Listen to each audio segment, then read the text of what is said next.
SIR নিয়ে যেটা হচ্ছে, এটা শুরু হয়েছে বিহার দিয়ে, এবং এখন 5টা রাজ্যে সামনে ভোট, তাকে ভিত্তি করে ওখানে তারা যাচ্ছে। আমরাই প্রথম এটা সম্পর্কে বলবার চেষ্টা করেছি।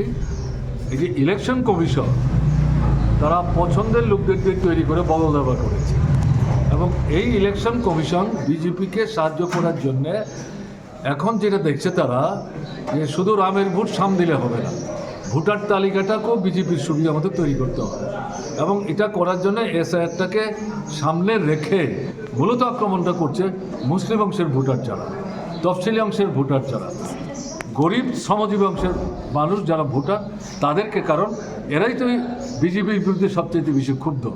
ফলে এই ভোটার তালিকা নিয়ে প্রচণ্ড রকম প্রহসন সেখানে শুরু হয়েছে। আজকেও আমি ডেলি দেশের কথা পত্রিকা পড়তে গিয়ে দেখেছি, আসামের করিমগঞ্জ এলাকার এটা মুসলিম মেয়ে, সে এই সরকার তরফ থেকে তাকে দায়িত্ব দিয়েছে, সে একজন শিক্ষিকা, সেই যে বুথে তাকে দায়িত্ব দিয়েছে 133 জন, এবং এরা সবাই মুসলিম অংশের ভোটার। বিজেপির লোকরা ফর্ম 7-এ তাদের একজন নেতা এদের বিরুদ্ধে অভিযোগ করে বলছে এরা কেউ এখানে থাকে না, এরা ভোটার হতে পারে না, এটা ফলস, এদের নাম বাতিল করো। এই মহিলা তার সঙ্গে আরও 2-3 জন, তাদের নিয়ে তারা দেখেছে এরা সবাই এলাকায় বহাল তবিয়তে আছে, স্থায়ী বাসিন্দা, তারা আগেও ভোট দিয়েছে, এবারও তারা ভোট দেবে। কাজেই আমি তাদের এই যে চাপটা, এটার কাছে আমি মাথা নত করছি না, বরং তাদের বিরুদ্ধে আমি অভিযোগ করছি। এখন দেখা যাচ্ছে এই মহিলাকেই গতকালকে ডিস্ট্রিক্ট ম্যাজিস্ট্রেট সংশ্লিষ্ট জেলা তাকে চাকরি থেকে ছাঁটাই করে দিয়েছে। তাহলে ওখানে বিজেপি সরকার, আর ওখানকার মুখ্যমন্ত্রী হেমন্ত বিশ্ব শর্মা তো সরাসরি বলছে যে মুসলিমদের আমরা তো ভোটার তালিকায় তাদের নাম আমরা কাটবো। রিক্সা শ্রমিক যদি মুসলিম হয়, যারা সোয়ারি, তাদেরকে বলছে মুসলিম রিক্সা শ্রমিককে ঠিক ভাড়া দেবে না, পারলে বিনা ভাড়ায় চলবার চেষ্টা করে। একটা রাজ্যের মুখ্যমন্ত্রী এরকম কথা বলতে পারে? প্রধানমন্ত্রী এগুলো শুনছেন না, স্বরাষ্ট্রমন্ত্রী এগুলো শুনছেন না, ইলেকশন কমিশন এগুলো শুনছে না। কাজে সবটা মিলিয়ে এখন আমরা যেটা লক্ষ্য করছি, পশ্চিমবাংলা বলুন, কেরালা বলুন, তামিলনাড়ু বলুন, হ্যাঁ, সমস্ত জায়গায়, এবং আসামেও সমস্ত বিরোধী রাজনৈতিক দলগুলো মুখ্যমন্ত্রীর এই অবস্থান, এটার বিরুদ্ধে প্রতিবাদে রাস্তায় দাঁড়িয়ে নিয়েছে। আমাদের এখানেও আমরা শুনছি যে তারা ঘরোয়াভাবে এই ঘোষণা দিয়ে এসআইআর না করলেও এই ভোটার তালিকাটা তারা সংশোধন করার চেষ্টা করছেন। এখন এটা তালিকাটা প্রকাশ হলে আমরা বুঝতে পারব।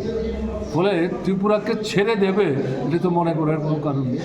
তাহলে প্রতিবাদ আমাদের করতে হবে। প্রকৃত ভোটার যারা, যে হিন্দু না মুসলমান, বৌদ্ধ না খ্রিস্টান, কোন দল, এটা আমাদের দেখার কোনো দরকার নেই। প্রকৃত ভোটার, তার নাম ভোটার তালিকায় থাকতেই হবে। এটা যেখানেই বাধা আসবে সেখানেই প্রতিবাদ করতে হবে, এবং শক্তপোক্তভাবে যৌথ আন্দোলন সেখানে গড়ে তুলতে হবে।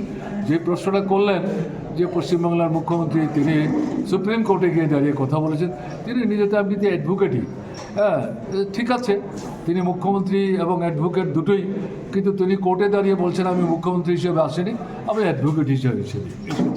প্রচারে মুখ্যমন্ত্রীর কথাই সেখানে এসছে, ভালোই তো, তিনি গেছেন, মূল সমস্যাগুলো 6-7টা পয়েন্টে তিনি তুলে ধরেছেন। আগামীকাল সোমবার প্রাথমিক শুনানির পর কোর্ট, হাইকোর্ট যে বেঞ্চ, তারা কালকে আরেকবার সেখানে শুনবেন। আমরা দেখি, অপেক্ষা করে দেখি। যদিও শ্রীমতী ব্যানার্জি দেরি করে ফেলেছেন, আরও আগে তার যাওয়া উচিত ছিল, কিন্তু দেরি হলেও প্রতিবাদটা যেটা করার চেষ্টা করেছেন, কোর্টে যেভাবে গেছেন, সেটাকে আমি খাটো করে দেখতে চাইছি না।